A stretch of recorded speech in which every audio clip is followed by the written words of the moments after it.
안녕하십니까. 삶의 책방을 운영하고 있는 소설가 오관웅입니다. 우리 가문에 섭리하시는 하나님을 증거하고자 개설한 유튜브입니다. 오늘은 우리 가문을 통하여 하나님의 존재가 확실히 있다고 말하겠습니다. 지난 유튜브를 통하여 우리 가정에서 일어난 일들을 보면서 하나님의 존재를 보았을 것입니다. 그런데도 제 간증을 믿지 못한다면 그런 과거에서 현실로 이어지며 미래까지도 보이는 하나님의 형상을 있다는 걸 증명하겠습니다. 앞에서 봐서 느끼는 분도 알고 있겠지만 저의 학업은 많이 받지 못했습니다. 부모님이 돌아가신 후 방황하다 하나님을 만났고 하나님은 저에게 사명을 주었는데 소설가였습니다.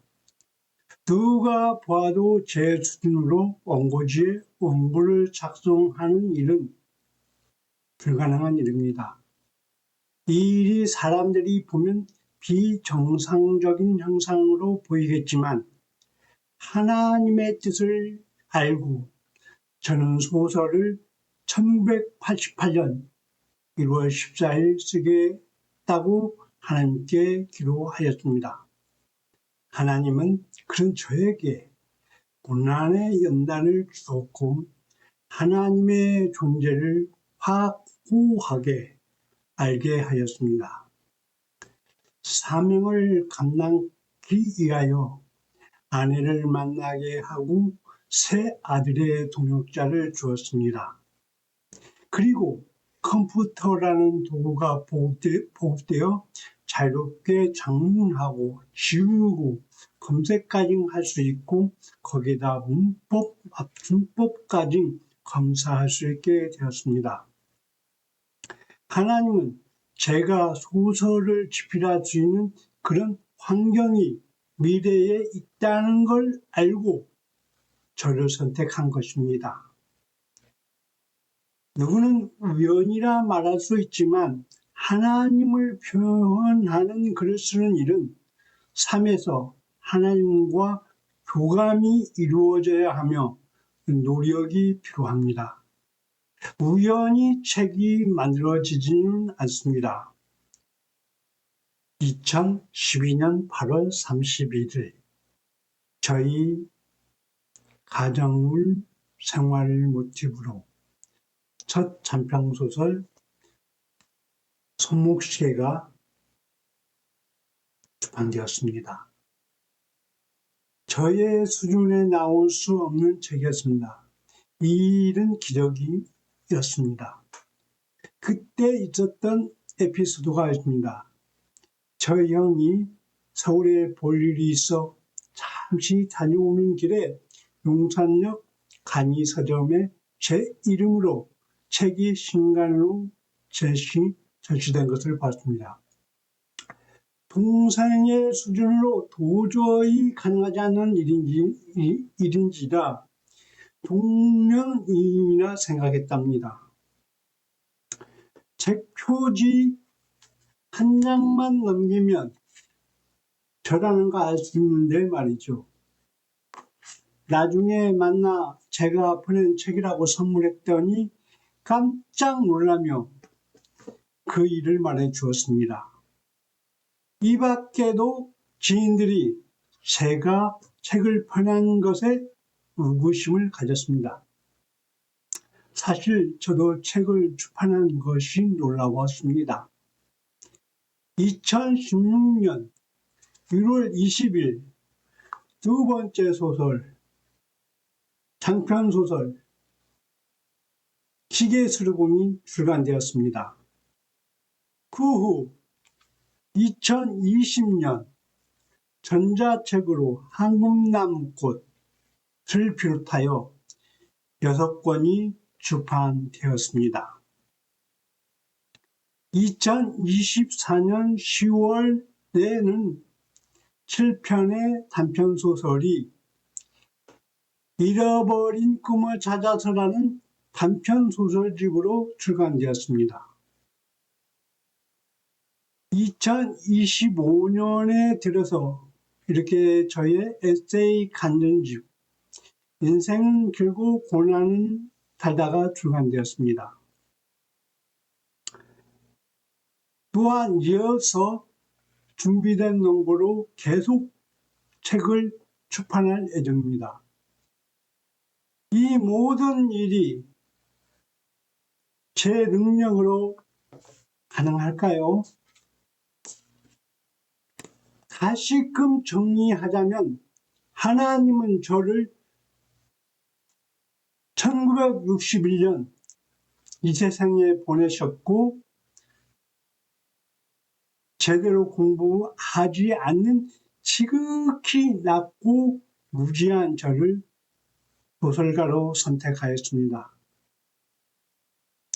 그 다음에 고난의 여정으로 단련하게 하고 제 삶을 통하여 현장에서 살아 역사하시는 하나님을 지인들에게 보게 하였습니다.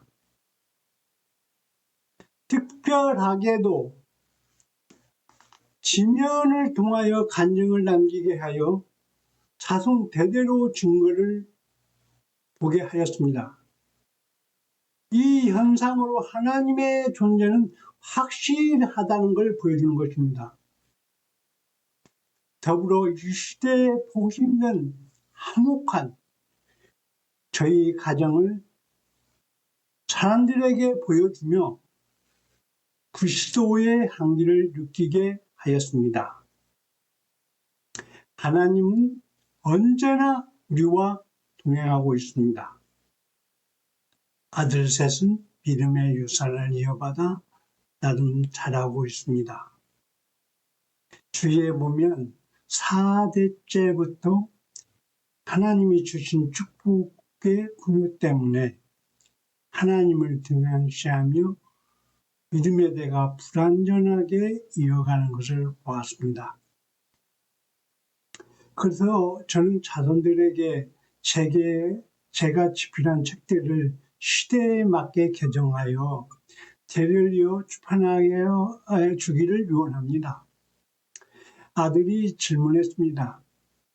아버지는 체험하며 하나님을 느끼는데 저는 아버지처럼 확실한 하나님의 체험이 없어서 저희 자녀에게 어떤 간증을 남겨야 할지 고민입니다. 나는 아직 결혼도 안 한 아들이 장차 나타날 자녀에게 믿음의 유산을 남기려는 생각이 기특하였습니다. 그런 아들에게 말했습니다. 할아버지나 아버지처럼 고난 속에서 하나님을 만나는 것처럼 나는 원하지 않는다.